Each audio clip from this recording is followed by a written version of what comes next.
दरम्यान ऑपरेशन टायगरवर महाराष्ट्रातल्या भाजप नेत्यांनी वेट अँड वॉच भूमिका ठेवलेली आहे, जी यापूर्वीच त्यांनी पहिल्या ऑपरेशनच्या वेळी ठेवली होती. ऑपरेशन टायगरबद्दल काहीही माहिती नाही असा दावा भाजप नेते करतायत.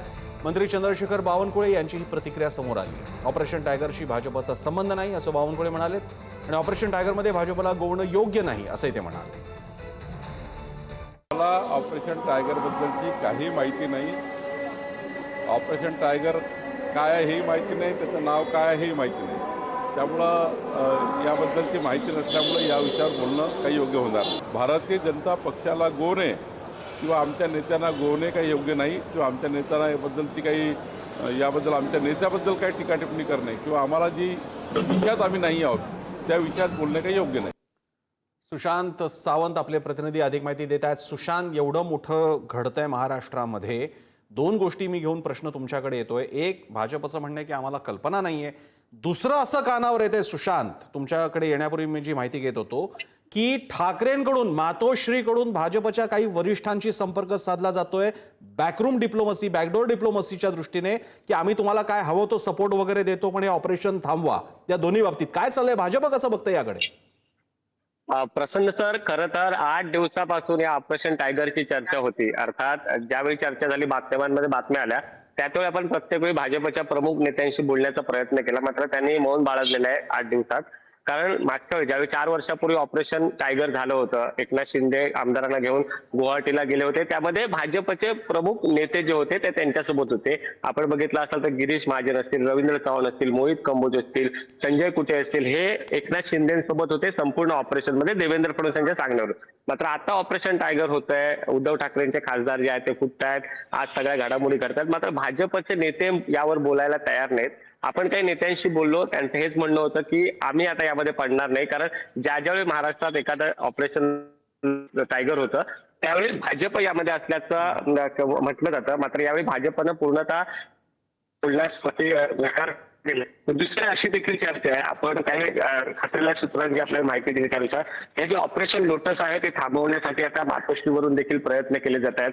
उद्धव ठाकरे असतील, रश्मी ठाकरे असतील, आदित्य ठाकरे असतील, यांच्याकडून भाजपच्या काही बड्या नेत्यांना संपर्क केल्याचा प्रयत्न केला जातोय, जेणेकरून हे ऑपरेशन टायगर जे आहे ते थांबावं. अर्थात भाजप नेतृत्व नेमकं याबाबत बोलत नाहीये. मात्र ज्या घडामोडी घडतायत, जी आपल्याला माहिती म्हणजे एक तर एकनाथ शिंदे आणि दुसरं म्हणजे भाजपचं केंद्रीय नेतृत्व, आता त्यांच्यामध्ये काही बोलणं सुरू आहे का हे बघणं महत्त्वाचं ठरणार आहे. मात्र प्रसन्न सर, ज्या वेळी एखादं ऑपरेशन होतं त्यावेळी भाजपची महत्वपूर्ण भूमिका असते. मात्र आताचं ऑपरेशन टायगर, अर्थातच वर्धापन दिन 19 तारीखला शिवसेनेचं, त्याआधी हे ऑपरेशन टायगर होत आहे. आपण बघितलं असेल तर लोकसभेतलं बिल, अर्थात भाजपला केंद्रीय नेतृत्वाला देखील खासदारांची संख्या जी आहे ती वाढवायची आहे आणि त्या दृष्टिकोनातून हे ऑपरेशन टायगर महत्वाचं आहे. मात्र राज्यातलं नेतृत्व म्हणजे राज्यातील महत्वाचे नेते यावर बोलताना पाहायला मिळत नाही. चंद्रशेखर बावनकुळे यांनी नागपूरमध्ये माध्यमांकडे प्रतिक्रिया दिली की आमचा यामध्ये काही संबंध नाही. त्यामुळे कुठेतरी भाजपचं राज्यातील नेतृत्व असेल किंवा भाजपतील राज्यातील प्रमुख नेते जे आहेत ते कुठेतरी यामधून आपण सुशांत याकडे लक्ष ठेवून राहूया. तुर्तास धन्यवाद तुम्ही दिलेल्या माहितीबद्दल. आपल्यासोबत आहेत घटना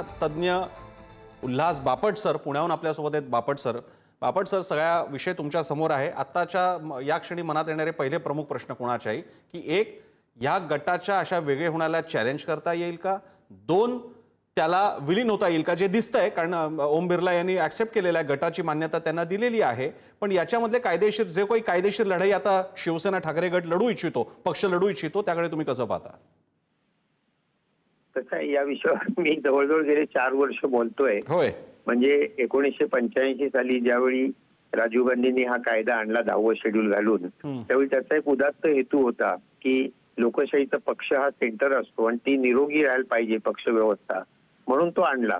परंतु त्याचं जितकं विकृतीकरण करता येईल तितकं विकृतीकरण आज झालेलं आहे आपल्या देशामध्ये. सगळ्यात महत्वाचा भाग असा की अँटी डिफेक्शन लॉ जो आहे, पक्षांतर बंदी कायदा, त्याचा जो 4था पॅराग्राफ आहे, त्यात काय म्हटलेलं आहे की पक्षांनी विलीन व्हायला पाहिजे. पक्षाचं मर्जर आहे आणि ते मर्जर होण्यासाठी त्यांची जी कायदे मंडळातली लोक आहेत त्यातले 2/3 कमीत कमी त्याच्यात असायला पाहिजे. म्हणजे ही अट आहे, पक्षाचं विलिनीकरण व्हायला पाहिजे, मर्जर व्हायला पाहिजे, हा मुख्य कायदा आहे. आता इथे हे 6 लोक बाहेर गेले, हे पक्षाचं विलिनीकरण नाहीये, हे 6 लोक बाहेर गेले.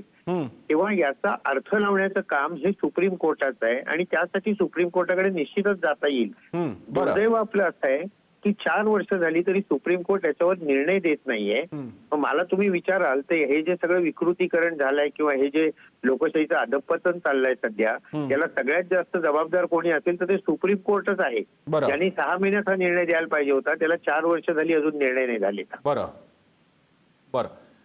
बापट सर, धन्यवाद आपण आपल्या या विश्लेषणासाठी. हा मुद्दा महत्त्वाचा आहे की शेवटी निर्णय समोर आहेत पण निर्णय घ्यायचा अधिकार सुप्रीम कोर्टाकडे. धन्यवाद आपण दिलेल्या रिपोर्टसाठी.